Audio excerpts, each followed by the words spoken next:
कैसे हैं आप सब और कैसी जा रही है आपकी इंटरव्यू की प्रैक्टिस। आइए सबसे पहले आज के टॉपिक को देख लेते हैं। तो आज हम डिस्कस कर रहे हैं वार कीवर्ड जावा का VAR, जो कि जावा 10 का एक इम्पॉर्टेंट फीचर है। और ये आपने जावा स्क्रिप्ट वगैरह में ऑलरेडी जिन्होंने जावा स्क्रिप्ट या स्क्रिप्टिंग लैंग्वेज PHP वगैरह पे काम किया हुआ है, तो उन्होंने ये वार कीवर्ड जो है वेरिएबल क्रिएशन के लिए ऑलरेडी यूज़ किया होगा। सो इसी से रिलेटेड आज इस जावा 10 के इम्पॉर्टेंट फीचर इम्पॉर्टेंट कीवर्ड से रिलेटेड हम डिस्कस कर रहे होंगे। तो चैनल पे नए आने वाले दोस्तों से मैं गुजारिश करूंगा कि वो इस वीडियो को लाइक करें और चैनल को सब्सक्राइब करें। आ जाए चलते हैं वीडियो के टॉपिक की तरफ। डिस्कस कर रहे होंगे।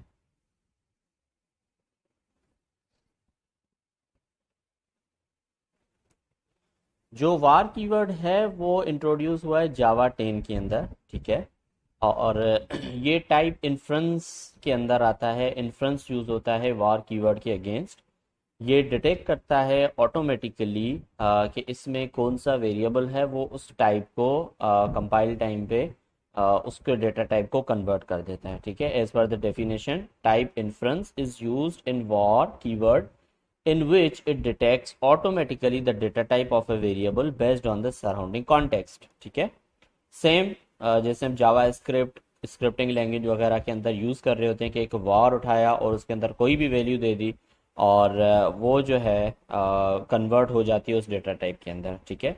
इसी तरह same for the Java here now, it is introduced in Java 10 कि हम जो भी वार कीवर्ड के साथ जो भी उसको उसको डेटा देंगे, उस हिसाब से वो कीवर्ड उस हिसाब से वो डेटा टाइप उसका चेंज हो जाएगा, ओके।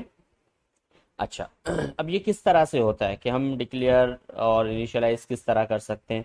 सिंपल एक आप एग्जांपल यहाँ पर देख लें कि हमने इंटीजर के लिए var x equals to 100 pick कर लिया, डबल के लिए var y equals to 1.90 pick कर लिया, करेक्टर के लिए var z equals to a, for string var p equals to Tanu, like it's an string, for the boolean q equals to false. तो हमने इनको सिस आउट कर दिया और जब आप आउटपुट देख रहे हैं तो सिंपल उसी तरह का हमें आउटपुट मिल रहा है। और ये बैक पे जब आप कंपाइल टाइम पे जाते हैं, रन टाइम पे जाते हैं, तो ये इनको एग्जैक्टली जो इनकी टाइप्स हैं, जो इनकी मैचिंग टाइप्स हैं, तो वो इनको असाइन हो रही होती हैं। अच्छा, अब ये हम कहाँ कहाँ यूज़ कर सकते हैं, कहाँ नहीं यूज़ कर सकते। अब ये जो वॉर की लिमिटेशन है वो थोड़ी सी है बिल्कुल, कि आप किसी एक टाइप पे यूज़ कर सकते हो, उसके अलावा बाकी आप कहीं भी यूज़ नहीं कर सकते। वो भी हम मेंशन कर रहे होंगे कि हम कहाँ कहाँ यूज़ नहीं कर सकते। सबसे पहले कि हम कहाँ यूज़ कर सकते हैं। War can be used in local variable declaration. जो भी हम मेथड्स के अंदर जो लोकल वेरिएबल्स बना रहे होंगे, उनमें हम वॉर वेरिएबल को यूज़ कर सकते हैं, उनको सिस आउट कर सकते हैं, उनको यूज़ कर सकते हैं, ओके। जैसे आप यहाँ पर एक डेमो देख रहे हैं और साथ में आप आउटपुट भी देख रहे हैं इसकी। अच्छा, अब कहाँ यूज़ नहीं हो सकता। War can not be use in instance and global variable declaration. जैसे हमने पीछे देखा कि जो वॉर है वो यूज हो सकता है आपके एज अ लोकल वेरिएबल, लेकिन इंस्टेंस या ग्लोबल जो मेथड लेवल के ऊपर जो क्लास लेवल के वेरिएबल्स बनते हैं, वहाँ ये डिक्लेयर इनिशियलाइज नहीं हो सकता। वहाँ पर हमें एरर आ जाता है, जैसे आपको आउटपुट यहाँ पर दिख रहा है, var is not allowed here, okay. Var can not be use as generic type. Var जो है वो जेनरिक टाइप भी यूज नहीं हो सकता। जैसे आप यहाँ देख रहे हो, ये जेनरिक टाइप है equals to new array list, तो यहाँ पे ये नहीं हो सकता यूज, ठीक है। वॉर इज नॉट अलाउड है। इवन जेनरिक टाइप के साथ भी यूज नहीं हो सकता। अगर मैंने जेनरिक टाइप एक्चुअल दे दी इंटीजर, लेकिन यहाँ मैंने वॉर रख दिया और equals to new array list कर दिया, तो यहाँ भी ये यूज नहीं हो सकता, ओके। इसी के साथ साथ अगर आपने वेरिएबल की डिक्लेरेशन जस्ट की है विदाउट इनिशियलाइजेशन, तो वो भी आगे यूज नहीं हो सकता। जैसे आप इस डेमो में देख सकते हैं कि मैंने वॉर वेरिएबल बना लिया और var variable equals to null कर दिया, तो यहाँ पर आपको ये अलाउ नहीं करेगा। यहाँ पर कैन नॉट इन्फर टाइप और local variable variable war variable, okay. तो ये उसको टाइप कन्वर्जन नहीं करेगा, ओके। इसके साथ साथ जो लैम्डा एक्सप्रेशंस हैं वहाँ भी हम यूज़ नहीं कर सकते। अगर आप डायरेक्ट यहाँ पर आ जाएं, वॉर ओबीजे इक्वल्स टू, यहाँ पर मैंने कुछ लैम्डा एक्सप्रेशन यूज़ की है, तो यहाँ भी मुझे एरर दे रहा है, कैन नॉट इन्फर टाइप और लोकल वेरिएबल ओबीजे, तो यहाँ भी आप यूज़ नहीं कर सकते, ओके।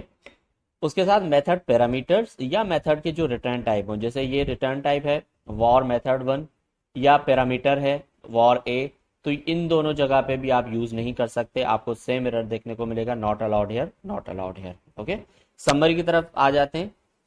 इसकी बिल्कुल क्लियर समरी है, var is a keyword of Java which was introduced in Java 10। और ये होता क्या है कि आप इसको जो भी डेटा देते हो उस डेटा के हवाले से रन टाइम पे ये कन्वर्ट हो जाती है उस डेटा टाइप पे जो उसका स्पेसिफिक डेटा टाइप होता है। ठीक है, हम कहाँ यूज कर सकते हैं, ये एक जनरल एग्जांपल हमने देखा। दूसरा हमने यही देखा कि इसको as a local variable declaration में जस्ट हम अभी यूज कर सकते हैं, उसके अलावा ना ग्लोबल, ना इंस्टेंस, ना जेनरिक टाइप में, ना जेनरिक के साथ, ना ही जो है इसको यूज कर सकते हैं एक्सप्लिसिट इनिशियलाइजेशन में कि पहले डिक्लेरेशन की फिर इनिशियलाइजेशन की, इस तरह भी हम इसको यूज नहीं कर सकते।